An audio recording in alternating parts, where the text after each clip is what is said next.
दोस्तों, जैसा कहते हैं हर एक क्रिया का रिएक्शन होता है। आज हम उसे रिएक्शन की बात करेंगे जिसे G7 देश को टेंशन में डाल दिया है।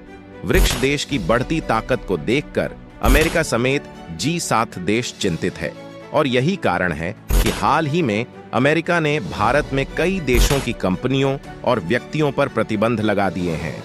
इन प्रतिबंधों में भारत की 19 कंपनियों के साथ ही जिन स्विट्जरलैंड, थाईलैंड और तुर्की की कंपनियां भी शामिल हैं, इस वीडियो में हम गहराई से जानेंगे कि आखिर क्यों 11 ब्रिक्स के पीछे हाथ धोकर पड़ा हुआ है और इन प्रतिबंधों का असली मकसद क्या है। क्या यह सिर्फ एक आर्थिक कम है या इसके पीछे छुपा है किसी बड़े डर का संकेत। इसके अलावा हम यह भी देखेंगे कि भारत ने इन प्रतिबंधों पर किस तरह की सटीक और ठोस प्रतिक्रिया दी है, जो न सिर्फ अमेरिका बल्कि G7 को भी सोचने पर मजबूर कर रही है। तो दोस्तों, इस वीडियो में हम सरल भाषा में इस मुद्दे को विस्तार से समझेंगे, किंतु आगे बढ़ने से पहले इस वीडियो को लाइक कर दीजिए। आपका यह छोटा सा एक्शन हमारे लिए बड़ी मदद साबित होता है। लिए जाने वह सब कुछ जो दुनिया की राजनीति और हमारे देश के भविष्य के लिए जरूरी है। दोस्तों, जैसा कहते हैं जब आपका प्रभाव पड़ता है तो दुनिया आपको रोकने की कोशिश जरूर करती है। आज हम इसी संघर्ष की बात करेंगे जहां G7 के देश भारत और उसके सहयोगी ब्रिक्स देश को अपने समीकरण में लाने की हर संभव कोशिश कर रहे हैं। G7 जिसमें America, Canada, France, Germany, Italy, Japan और यूनाइटेड किंगडम जैसे शक्तिशाली देश शामिल है, अब खुलकर ब्रिक्स विशेषकर रूस, भारत और चीन को टक्कर देने की कोशिश में जुड़े हुए हैं। भारत की बढ़ती शक्ति को देखकर यह देश चिंतित है। जब अपने घर में ताकत हो तो बाहर का समर्थन मायने नहीं रखना, और यही आत्मनिर्भरता का मंत्र ब्रिक्स आज वैश्विक मंच पर अपने जा रहा है।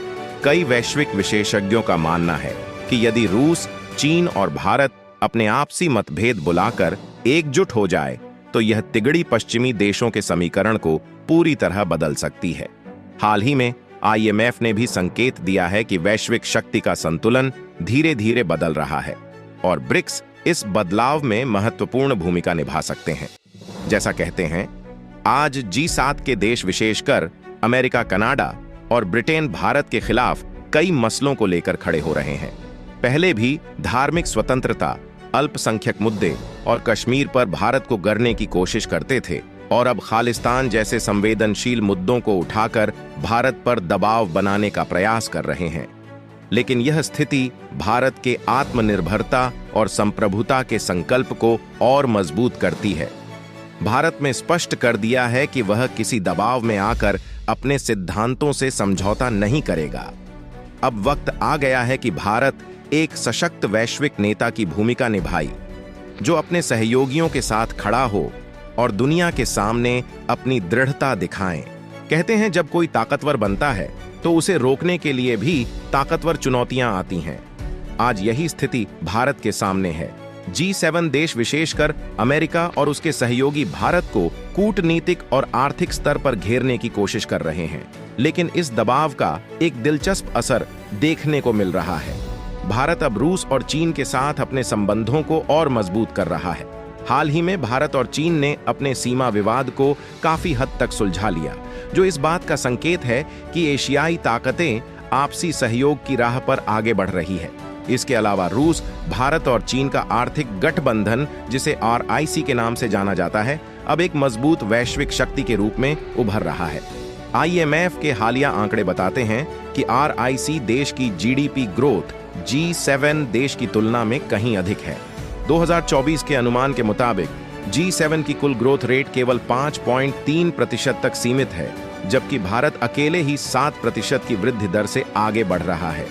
यहाँ पर एक कहावत याद आती है, जब आपकी सफलता दुश्मनों की नींद उड़ाने लगे तो समझ लीजिए कि आप वाकई में कुछ बड़ा कर रहे हैं।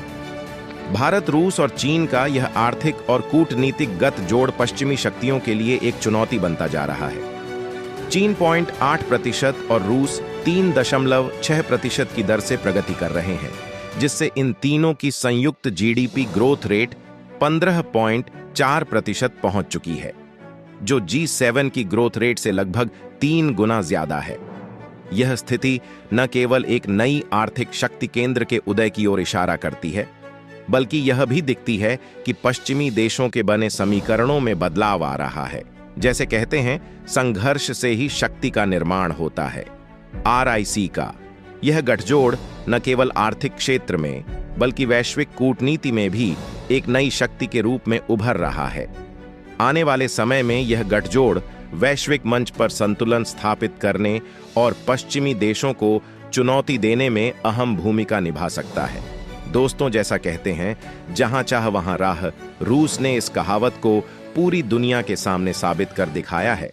अमेरिका, यूरोपीय यूनियन और उनके पश्चिमी सहयोगियों द्वारा लगाए गए कड़े प्रतिबंधों के बावजूद रस की आर्थिक विकास दर 3.5% रहने का अनुमान है, जो अमेरिका और G7 के कई बड़े देशों से कहीं आगे है।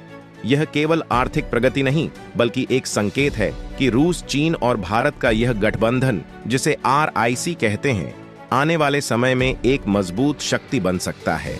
अगर हम GDP के आकार को देखें तो G7 देश का कुल GDP साइज लगभग $52 ट्रिलियन के आसपास है, जबकि RIC देश का संयुक्त GDP लगभग $24 ट्रिलियन तक पहुंचता है।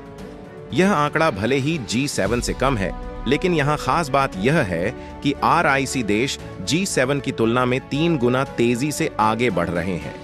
जैसा कि कहते हैं, धैर्य से की गई मेहनत का फल हमेशा बड़ा होता है। अगर यही गति बनी रही तो अगले 8-10 वर्षों में RIC का कुल GDP जाकर आसानी से G7 के बराबर या उससे भी आगे निकल सकता है। लेकिन इसमें एक शर्त है, भारत और चीन के बीच शांति। अगर चीन भारत के साथ सीमा पर छेड़छाड़ नहीं करता तो यह गठबंधन एक अटूट शक्ति बन सकता है। आखिरकार एकता में ही शक्ति है। यह बढ़ती ताकत पश्चिमी देशों के लिए एक सबक हो सकती है कि असली विकास और स्थिरता का मार्ग सहयोग से होकर गुजरता है, न कि टकराव से। हाल ही में अमेरिका ने 30 अक्टूबर को इन प्रतिबंधों की घोषणा की और अगले ही दिन भारत के राष्ट्रीय सुरक्षा सलाहकार अजीत डोभाल ने अमेरिकी जैक सुल्लीवन से फोन पर इस मुद्दे पर बात की।